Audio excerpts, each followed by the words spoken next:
Welcome students. আজকে আমি class 12-এর ছাত্রছাত্রীদের জন্য তড়িৎ চুম্বকত্ব বা ইলেকট্রোম্যাগনেটিজম চ্যাপ্টার থেকে থার্ড লেকচার শুরু করছি। আজকে আমি প্রথমে বায়ো-সাভার্ট সূত্রের একটি প্রয়োগ সম্পর্কে আলোচনা করব। তোমরা এখানে লক্ষ্য করো, প্রয়োগটা হচ্ছে এই যে একটি বৃত্তাকার তড়িৎবাহী তারের জন্য উহার কেন্দ্রে চৌম্বক ক্ষেত্র প্রাবল্য নির্ণয়। এখানে দেখো একটা বৃত্তাকার তড়িৎবাহী তার যার কেন্দ্র হচ্ছে ও, এবং উহার মধ্য দিয়ে ঘড়ির কাঁটার বিপরীত দিকে আই তড়িৎ প্রবাহিত হচ্ছে, এবং এই বৃত্তাকার তড়িৎবাহী তারে ব্যাসার্ধ ধরা যাক আ। সুতরাং বৃত্তাকার তড়িৎবাহী তারের তড়িৎ প্রবাহ মাত্রা আই এবং বৃত্তাকার তড়িৎবাহী তারের ব্যাসার্ধ সমান হচ্ছে আ। এবার আমাকে বায়ো-সাভার্ট সূত্র প্রয়োগ করতে হবে। সুতরাং বায়ো-সাভার্ট সূত্র প্রয়োগ করতে হলে আমাকে একটা তড়িৎবাহী তারের ক্ষুদ্র অংশ অর্থাৎ কারেন্ট এলিমেন্ট কনসিডার করতে হবে। তাহলে এই জায়গায় আমি একটা ক্ষুদ্র অংশ বিবেচনা করলাম, ডিএল। এখন এই ডিএল এর অভিমুখ কোন দিকে? সেটা হচ্ছে এই বিন্দুতে একটা স্পর্শক অঙ্কন করতে হবে। তাহলে এইটা হচ্ছে তড়িৎবাহী তারের ক্ষুদ্র অংশ, সেটা হচ্ছে ওই বিন্দুতে স্পর্শক বরাবর। তাহলে ওই তড়িৎবাহী তারের ক্ষুদ্র অংশের জন্য ও বিন্দুতে চৌম্বক ক্ষেত্র প্রাবল্য বায়ো-সাভার্ট সূত্র প্রয়োগ করলে আমরা পাই μ0/4π I dl sin। এখানে দেখো কোনটা কত, এটা হচ্ছে কারেন্ট এলিমেন্ট, তার অভিমুখ হচ্ছে স্পর্শক বরাবর, আর দূরত্বটা হচ্ছে এইটা। সুতরাং এই কোণটা হচ্ছে 90 ডিগ্রি। তার কারণ হচ্ছে বৃত্তের স্পর্শক সর্বদা বৃত্তের ব্যাসার্ধের সঙ্গে লম্বভাবে থাকে, এটা তোমরা সকলেই জানো। সুতরাং sin 90 divided by r square. তাহলে কি দাঁড়ালো? μ0/4π I dl by r square. এটা এইরকম একটি ক্ষুদ্র তড়িৎবাহী তারের জন্য আমরা চৌম্বক ক্ষেত্র প্রাবল্য পেলাম। এর অভিমুখ কোন দিকে? এই যে এইটা বুড়ো আঙুল বরাবর। সুতরাং ও বিন্দুতে চৌম্বক ক্ষেত্র প্রাবল্য অভিমুখ হচ্ছে তোমাদের দিকে, অর্থাৎ এইটা বেরিয়ে আসবে। অর্থাৎ এই ক্ষেত্রে বোর্ডের তলের সহিত লম্বভাবে বাইরের দিকে। সুতরাং এই ক্ষেত্রে চৌম্বক ক্ষেত্রের প্রাবল্যের অভিমুখ হচ্ছে আউট অফ দি বোর্ড, আর তোমাদের ক্ষেত্রে কাগজের তলের বাইরের দিকে। এবার আমরা আরো একটা পয়েন্টে বিবেচনা করে দেখি যে কোন দিকে হয়, তবেই কিন্তু আমরা কি করতে হবে সেটা আমরা ডিসাইড করতে পারবো। তাহলে এই তড়িৎবাহী তারে এখানে যদি একটা ক্ষুদ্র অংশ বিবেচনা করা হয়, তার জন্য কোন দিকে? সেটা আউট অফ দি পেপার। সুতরাং এরকম অসংখ্য ক্ষুদ্র অংশের জন্য প্রত্যেকটা ক্ষেত্রে চৌম্বক ক্ষেত্র প্রাবল্যের অভিমুখ হচ্ছে বোর্ডের তলের সহিত লম্বভাবে বাইরের দিকে। সুতরাং আমরা সমস্তগুলোকে যদি যোগ করে নিই তাহলে সমগ্র তারের জন্য চৌম্বক ক্ষেত্র প্রাবল্য পাবো। এবার যোগ মানে এক্ষেত্রে হচ্ছে ইন্টিগ্রেশন। তাহলে সমগ্র বৃত্তাকার তড়িৎবাহী তারের জন্য চৌম্বক ক্ষেত্র প্রাবল্য B = integration dB is equal to integration μ0/4π I dl by r square. এটা কিসের? ওই যে বৃত্তাকার সার্কেলের উপর ইন্টিগ্রেশনটা হবে। এখানে দেখো কনস্ট্যান্ট কোয়ান্টিটি কি কি আছে? μ0/4π I by r স্কয়ার, তাহলে dl, শুধুমাত্র dl এর সার্কেল। এখন dl মানে dl করে দৈর্ঘ্য কত হবে মোট? সেটা হচ্ছে এই বৃত্তের পরিধি। সুতরাং μ0/4π I by r square into 2πr, 2/2 ar, তার মানে আমরা পেলাম μ0I by 2r। এইটা হচ্ছে চৌম্বক ক্ষেত্র প্রাবল্যের মান।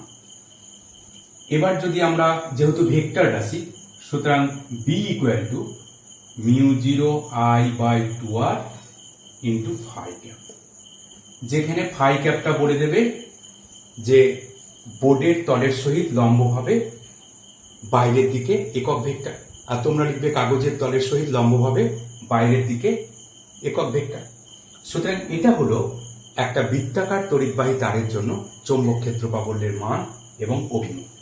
এবার আমরা যদি অর্ধবৃত্তের জন্য চাই, অর্ধবৃত্তাকার তড়িৎবাহী তার, অর্থাৎ এটা সেমি সার্কেলের জন্য কি হবে একই কন্ডিশন, সেটা হচ্ছে তার ব্যাসার্ধ 4, ওহার মধ্য দিয়ে তড়িৎ প্রবাহ আই যাচ্ছে যেমন চিত্রে দেখানো হয়েছে।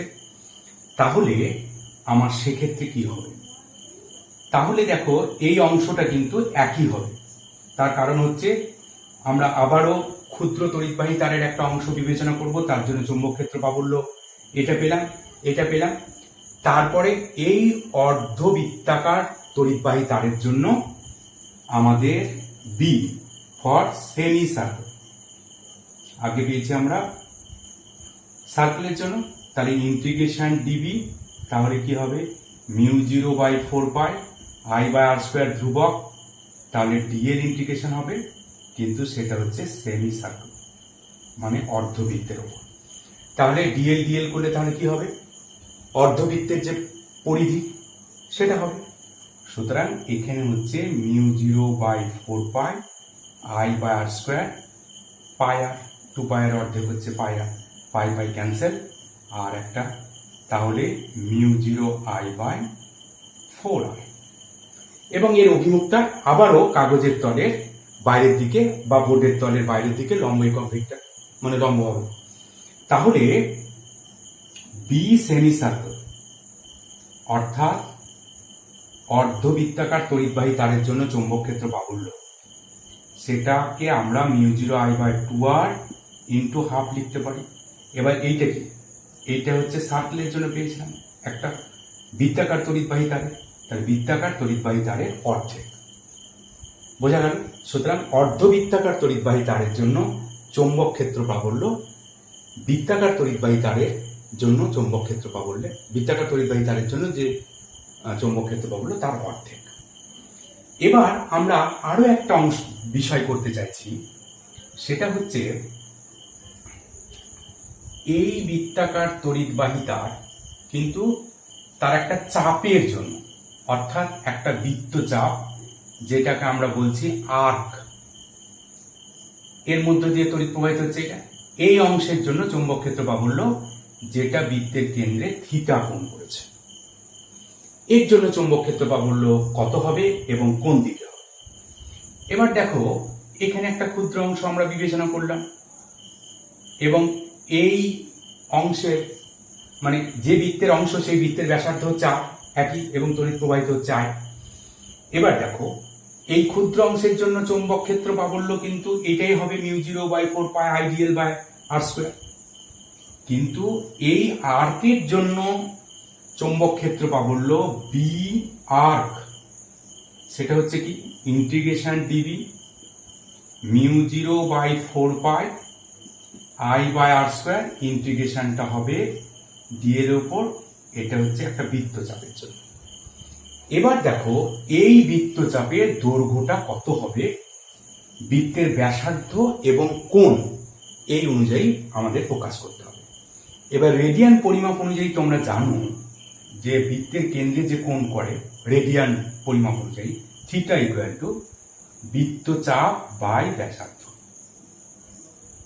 তাহলে এখানে চাপের দৈর্ঘ্যটা কত হবে? চাপ ইকুয়াল টু থিটা ইন্টু আর হচ্ছে ব্যাসার্ধ, তাহলে থিটা। সুতরাং আমরা পাবো μ0/4π I/r² ইন্টু থিটা। তাহলে এই পাওয়ারটা ক্যান্সেল হয়ে গেল, তার মানে μ0/4π I/θ/r। এইটা হচ্ছে আর্ক অর্থাৎ একটা বৃত্তচাপের জন্য চৌম্বক ক্ষেত্র প্রাবল্য হচ্ছে এটা। এবার এখানে যদি আমি একটা বৃত্তাকার তড়িৎবাহী তারের সাপেক্ষে যদি এই হিসাবটা করি তাহলে কত হবে দেখো, তার সঙ্গে কি সম্পর্ক? μ0I/2r, তাহলে এখানে পড়ে থাকলো θ/2π μ0I/2r, অর্থাৎ একটা বৃত্তাকার তড়িৎবাহী তারের জন্য চৌম্বক ক্ষেত্র প্রাবল্য যা বি সার্কেল তার θ/2π ভগ্নাংশ। খেয়াল রাখতে হবে এখানে থিটা কিন্তু রেডিয়ান এককে প্রকাশ করতে হবে, অর্থাৎ 30 ডিগ্রি যদি থাকে তোমার কিন্তু π/6 লিখতে হবে এবং 60 ডিগ্রি থাকলে π/3 ইত্যাদি। থিটাটা রেডিয়ান এককে প্রকাশ করতে হবে।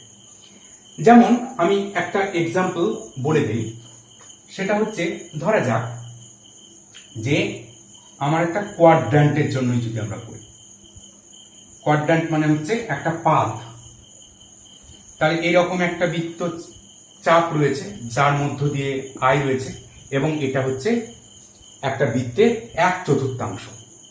তাহলে দেখো এই কোণটা হচ্ছে 90 ডিগ্রি, 90 ডিগ্রি মানে হচ্ছে রেডিয়ানে হচ্ছে π/2। তাহলে তার জন্য চৌম্বক ক্ষেত্র প্রাবল্য কত হবে? এক্ষেত্রে বি কোয়াড্র্যান্ট অর্থাৎ চৌম্বক ক্ষেত্র প্রাবল্য এই পাদের জন্য সেটা হচ্ছে μ0/4π into I θ/r, I/r into theta, theta হচ্ছে π/2, π/2 ক্যান্সেল, তাহলে হচ্ছে μ0I/8r। তার মানে কি দাঁড়ালো? এইটা হচ্ছে বি সার্কেল, মানে μ0I/2r তার 1/4, যেহেতু এটা 1/4 অংশ। সুতরাং এইভাবে কিন্তু আমরা করতে পারব। সুতরাং এই ধরনের আরো অনেক প্রবলেমস আছে, যে প্রবলেমগুলো আমরা এখনই আলোচনা করব। এবার তোমরা দুটো প্রবলেম লক্ষ্য করো। প্রথম প্রবলেম রয়েছে, এখানে একটা বৃত্তাকার তড়িৎবাহী তার নেই, এখানে দুটো বৃত্তাকার তড়িৎবাহী তার রয়েছে এবং এই দুটো বৃত্তাকার তড়িৎবাহী তার হচ্ছে সমকেন্দ্রিক। দেখো এখানে প্রথম একটা বৃত্তাকার তড়িৎবাহী তার রয়েছে যার ব্যাসার্ধ হচ্ছে r1 এবং উহার মধ্য দিয়ে ঘড়ির কাঁটার দিকে তড়িৎ প্রবাহিত হচ্ছে I1, এবং অপর একটা বৃত্তাকার তড়িৎবাহী তার রয়েছে যার ব্যাসার্ধ হচ্ছে r2 এবং ঘড়ির কাঁটার বিপরীত দিকে I2 তড়িৎ প্রবাহিত হচ্ছে। তাহলে এই দুটো বৃত্তাকার তড়িৎবাহী তারের জন্য আমার ও বিন্দুতে চৌম্বক ক্ষেত্র প্রাবল্য নির্ণয় করতে হবে। তাহলে আমরা বৃত্তাকার তড়িৎবাহী তারের জন্য চৌম্বক ক্ষেত্র প্রাবল্যের সূত্র আমরা জানি। তাহলে প্রথম বৃত্তাকার তড়িৎবাহী তারের জন্য চৌম্বক ক্ষেত্র প্রাবল্য B1, সেটা হচ্ছে কি μ0I1/2r1, μ0I1/2r। এবার এটার দিক কোন দিকে? দেখো দিকটা হচ্ছে ইনটু দা বোর্ড। তাহলে আমরা যদি এটা ভেক্টর কোয়ান্টিটি যেহেতু, তাহলে φ1 তাই সেটা হচ্ছে φ1 হচ্ছে বোর্ডের তলের সহিত লম্বভাবে ভিতরের দিকে।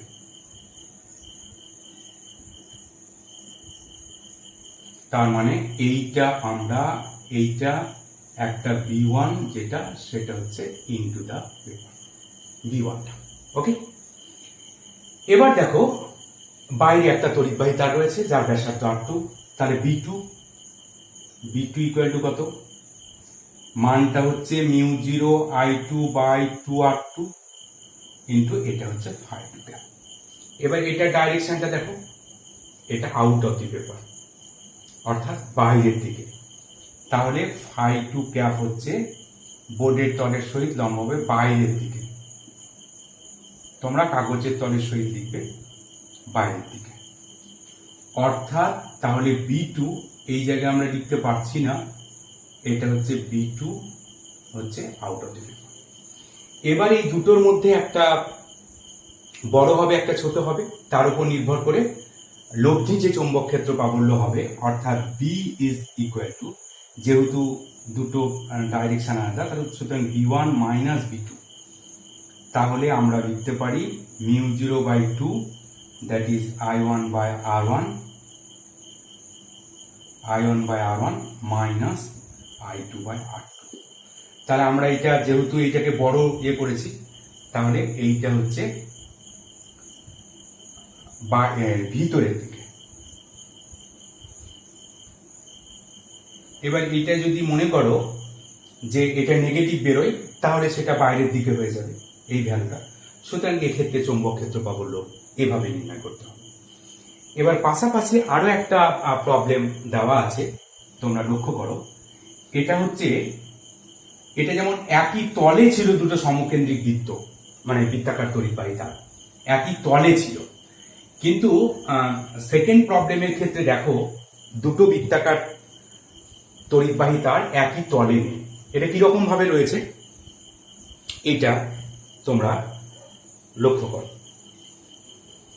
সেটা হচ্ছে এইটা হচ্ছে এইরকম পরিস্থিতি, অর্থাৎ এইটা একটা তড়িৎবাহিতা এবং তার সঙ্গে এইরকম ভাবে একটা তড়িৎবাহিতা, মানে বৃত্তাকার তড়িৎবাহিতা গেছে, একদম এইরকম। এবার এই বৃত্তাকার তড়িৎবাহী তারের যা কেন্দ্র এবং এই বৃত্তাকার তড়িৎবাহী তারের কেন্দ্র কিন্তু সমকেন্দ্রে। এটার ব্যাসার্ধ একই হবে এমন কোনো মানে নেই, কিন্তু কেন্দ্রটা হচ্ছে সমকেন্দ্রে, কিন্তু দুটো পরস্পর লম্বভাবে অবস্থান করছে। এবার দেখো, প্রথমে এইরকম ভাবে অনুভূমিক ভাবে একটা বৃত্তাকার তড়িৎবাহী তার রয়েছে, তার কেন্দ্রে চৌম্বক ক্ষেত্র প্রাবল্য কত সেটা আমরা নির্ণয় করি এবং তার অভিমুখটাও নির্ণয় করি। এইখানে দেখো R1 হচ্ছে ব্যাসার্ধ, I1 হচ্ছে তার তড়িৎ প্রবাহ মাত্রা। সুতরাং R1 ব্যাসার্ধ বিশিষ্ট বৃত্তাকার তড়িৎবাহী তারের জন্য ও বিন্দুতে চৌম্বক ক্ষেত্র প্রাবল্য B1 equal to μ0 I1 by 2R। এইটার অভিমুখটা কোন দিকে হবে? দেখো, এই দিক থেকে এই দিকে কারেন্ট আছে, তাহলে এই দিকে, তাহলে ওপরের দিকে, তাহলে এইটা হবে ওপরের দিকে, অর্থাৎ এইটা হচ্ছে B1। বুঝা গেল? এটা B1। এটা আমরা R1 ব্যাসার্ধ বিশিষ্ট বৃত্তাকার তড়িৎবাহী তারের জন্য করলাম। এবার আরো একটা যেটা রয়েছে সেটা হচ্ছে এই দিক থেকে এই দিকে তড়িৎ প্রবাহিত হচ্ছে, বুঝতে পারলে? এই দিক থেকে এই দিকে যখন তড়িৎ প্রবাহিত হচ্ছে তখন লক্ষ্য করো এইটা হচ্ছে এই দিক বরাবর, অর্থাৎ I2 যার মধ্য দিয়ে তড়িৎ প্রবাহিত হচ্ছে I2, তার জন্য চৌম্বক ক্ষেত্র প্রাবল্য হচ্ছে B2 হচ্ছে এই দিকে, এবং তার মান কত? B2 equal to μ0 I2 by 2R2। তাহলে এই দুটো সমকেন্দ্রিক পরস্পর, যাদের তল দুটো পরস্পর লম্বভাবে অবস্থান করছে, তাদের জন্য লব্ধি চৌম্বক ক্ষেত্র প্রাবল্য হবে ভেক্টরের সূত্র অনুযায়ী, সেটা হচ্ছে একটা সামান্তরিক কমপ্লিট করলাম, এবং এটা হচ্ছে B। তাহলে বিটা সমান কোন কত হচ্ছে? তাহলে B সমান হচ্ছে √ B1 square plus B2 square. তাহলে দেখো এখানে কমন জিনিসটা হচ্ছে μ0 বাই 2 বাইরে বেরিয়ে চলে এলো, I1 square by R1 square plus I2 square by R2 square. এটা হচ্ছে B। সুতরাং B এর মানটা আমরা পেয়ে গেলাম। এবার অভিমুখটা, এবার মনে করো যে এই যে অনুভূমিক তল আছে তার সঙ্গে ফাই কোণ করেছে, চিত্রে যেমন দেখানো হয়েছে। তাহলে tan ফাই ইকুয়াল টু লম্ব বাই ভূমি, লম্ব হচ্ছে কোনটা? B1 by B2, B1 by B2, that is B1 হচ্ছে কি μ0 I1 by twice R1, R B2 হচ্ছে 2R2 বাই μ0 I2। সুতরাং μ0 ক্যান্সেল আউট, সুতরাং I1 R2 by I2 R1, এইটা হচ্ছে tan ফাই। সুতরাং আমরা অভিমুখটাও নির্ণয় করলাম, মানটাও নির্ণয় করলাম। বিভিন্ন ধরনের কম্পিটিটিভ এক্সামিনেশন অথবা উচ্চ মাধ্যমিক পরীক্ষার জন্য খুবই গুরুত্বপূর্ণ একটি প্রবলেম। এবার এখানে তোমরা দুটো প্রবলেম লক্ষ্য করো। প্রবলেম নাম্বার 3, এখানে দেখো এটা একটা অর্ধ আসি, এখান থেকে ইনফাইনাইট থেকে এসছে, আই তড়িৎ প্রবাহিত হচ্ছে, এটা একটা অর্ধবৃত্ত এবং এই দিকে গিয়ে আবার অসীম পর্যন্ত বিস্তৃত হয়েছে, আই তড়িৎ প্রবাহিত হচ্ছে। তাহলে এটা কটা অংশ আছে? এটা একটা অর্ধ অসীম, কারণ একদিক সসীম আছে। এটা একটা অর্ধবৃত্তাকার তড়িৎবাহিতা, এটা আরো একটা অর্ধ অসীম। তাহলে এইটা 1 নম্বর, এটা 2 নম্বর অংশ, এটা হচ্ছে 3 নম্বর অংশ। তাহলে 1 নম্বর অংশের জন্য ও বিন্দুতে চৌম্বক ক্ষেত্র প্রাবল্য কত? অর্থাৎ সেটাকে যদি আমরা B1 বলি, দেখো ও বিন্দুটা এই তড়িৎবাহী তারের বর্ধিতাংশের উপর অবস্থিত, সুতরাং নিশ্চিত রূপে 0। আবার 2 নম্বরের জন্য অর্ধবৃত্তাকার তড়িৎবাহী তার, তাহলে অর্ধবৃত্তের জন্য আমরা কি জানি? μ0 I বাই 4R, সুতরাং μ0 I বাই 4R। এটা কোন দিকে হচ্ছে দেখো, এইটা হচ্ছে ইনটু দ্য পেপার, সুতরাং এইটা হচ্ছে ইনটু দ্য বোর্ড। ওকে, খেয়াল রাখবে। আবার 3 নম্বর অংশের জন্য চৌম্বক ক্ষেত্র পাবো হলো B3 that is equal to 0। তার কারণ হচ্ছে এই তড়িৎবাহী তারের বর্ধিতাংশের উপর ও বিন্দুটা অবস্থান করছে। তাহলে লব্ধি হচ্ছে B equal to B1 plus B2 plus B3, অর্থাৎ এক্ষেত্রে শুধুমাত্র অর্ধবৃত্তাকার অংশের জন্যই হচ্ছে 4R। এবার এটার ভেক্টর যদি দিয়ে দাও তো ফাই ক্যাপ, যেখানে ফাই ক্যাপের পরিচয়টা দিয়ে দেবে এক্ষেত্রে বোর্ডের তলের সহিত লম্বভাবে ভিতরের দিকে, তোমরা লিখবে কাগজের তলের সহিত লম্বভাবে ভিতরের দিকে, একক ভেক্টর। বেশ, এটা এই প্রবলেমের সলিউশন হয়ে গেল। এবার দেখো প্রবলেম 4। এখানেও কিন্তু একটা হচ্ছে স্ট্রেট ওয়্যার, তারপরে একটা অর্ধবৃত্ত, আর একটা হচ্ছে স্ট্রেট ওয়্যার বা ঋজুতা। এখন এটাও কিন্তু অর্ধ অসীম, এবং এটা আমরা অর্ধবৃত্ত ধরলাম। এটা অর্ধ অসীম এবং এইখান থেকে এর দূরত্বটা 4। তাহলে অর্ধ অসীমের জন্য চৌম্বক ক্ষেত্র পাবো হলো B1 ইকুয়াল টু কি হবে? দেখো সেটা হয় μ0/4π 2I/r হয়, তার মানে I/r। μ0/4π I/r অর্ধ অসীম। এটা কোন দিকে হবে? এটা কিন্তু B1 এর জন্য কিন্তু ইনটু দ্য বোর্ড,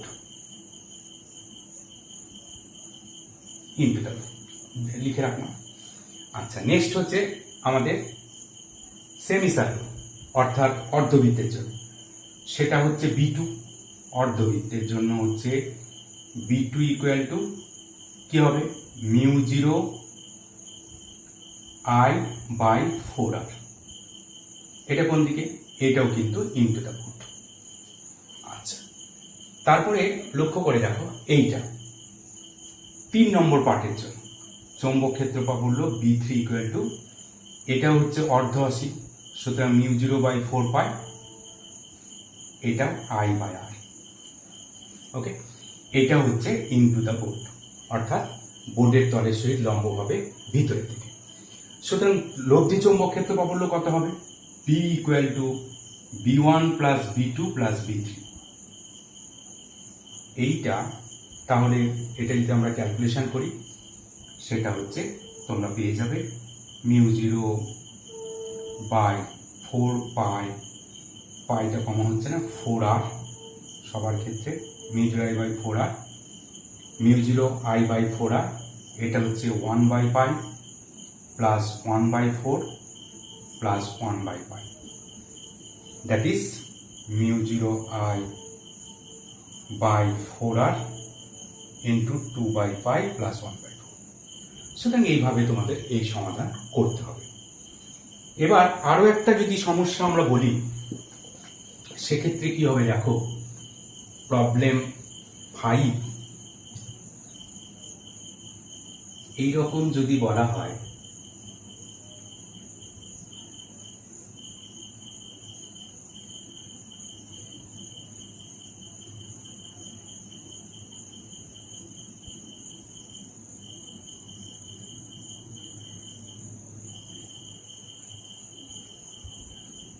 অর্থাৎ এইটা মনে করো এখানে থিটা কোণ করেছে, এখন তড়িৎ এইভাবে প্রবাহিত হচ্ছে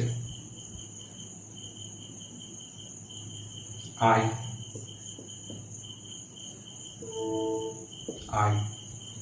এবং এইখান থেকে ব্যাসার্ধ হচ্ছে সাপোজ R1, আর এইখান থেকে এইটার ব্যাসার্ধ হচ্ছে R2। তাহলে এই তড়িৎবাহী তারের জন্য চৌম্বক ক্ষেত্র পাবো কত? দেখো এইটা হচ্ছে একটা ঋজু তড়িৎবাহী তার, তার জন্য ও বিন্দুতে চৌম্বক ক্ষেত্র পাবো কত হবে? তাহলে এই অংশটাকে আমি 1 বলছি, এইটাকে 2, এইটাকে 3, আর এটা হচ্ছে 4। তাহলে এই 1 নম্বর অংশের জন্য চৌম্বক ক্ষেত্র পাবো B1 ইকুয়াল টু 0। তার কারণ হচ্ছে তড়িৎবাহী তারে বর্ধিতাংশের উপর অবস্থিত। তারপরে এটা একটা থিটা কোণ করেছে, তাহলে থিটাটা আমি রেডিয়ানে যদি বলি তাহলে B2 ইকুয়াল টু μ0I/2R হচ্ছে সমগ্র বৃত্তাকার তড়িৎবাহী তারের জন্য, তারের θ/2π। এটা হলো ওই অংশের জন্য। এখানে ব্যাসার্ধটা হচ্ছে R2। ওকে, B2 হলো। এবার এই 3 নম্বর পার্টের জন্য B3 ইকুয়াল টু নিশ্চিত রূপে 0। এবার হচ্ছে B4 ইকুয়াল টু কি হবে এই অংশের জন্য।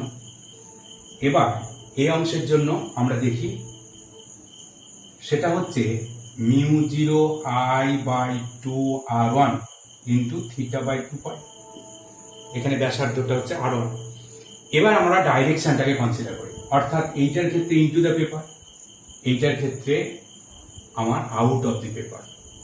দেখো, অর্থাৎ এই যে বাইরের তারের জন্য ইনটু দ্য পেপার, সুতরাং B2টা হচ্ছে ইনটু, আর B4টা হচ্ছে out of the paper, out. তার কারণ হচ্ছে এইটা দেখো। সুতরাং এই দুটোর মধ্যে কোনটার ভ্যালু কিরকম হবে তার উপর লব্ধি চৌম্বক ক্ষেত্র পাবো B equal to B2 minus B4। আমরা একটা করে দিলাম, তাহলে B2 হচ্ছে μ0 I θ/2π into 1/R2 minus 1/R1। এটা হলো ইন্টু। এবার এটা যদি নেগেটিভ বেরোয় তাহলে out of the paper resultant হবে। সুতরাং এইভাবে কিন্তু আমরা চৌম্বক ক্ষেত্র প্রাবল্য নির্ণয় করতে পারবো। এগুলো সবই মানে একটা তলের উপর অবস্থান করছে এরকম ধরনের পরিস্থিতি বিবেচনা করলাম। আমি পরের দিন 3 ডাইমেনশনাল, অর্থাৎ আরো কিছু একটা অংশ হয়তো অন্য তলে অবস্থান করবে, এই ধরনের প্রবলেম নিয়ে সলভ করব। তো আজকে এই পর্যন্তই। All the best.